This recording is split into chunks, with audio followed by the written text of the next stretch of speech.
மெட்டி சத்தம் கேட்காமத்தான் தலையை வெடிச்சிருச்சு வெகு நேரம்தான். வரப்பில் உன்ன பார்த்த மறுவேளதா இடுப்பில் நிற்கோதையோ ஏன் சேலதா.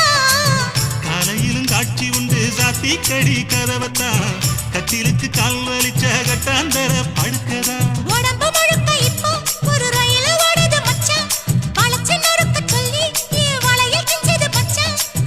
அடடா அல்வா துண்டு இடுப்பு போங்கிடுப்பு அழகா பத்தி கிச்சி நெருப்பு தூள் கிடப்பு. சலக்கு சலக்கு சரிக சேல சலக்கு சலக்கு பெலக்கு பெலக்கு பெக்கம் வந்தா பெலக்கு பெலக்கு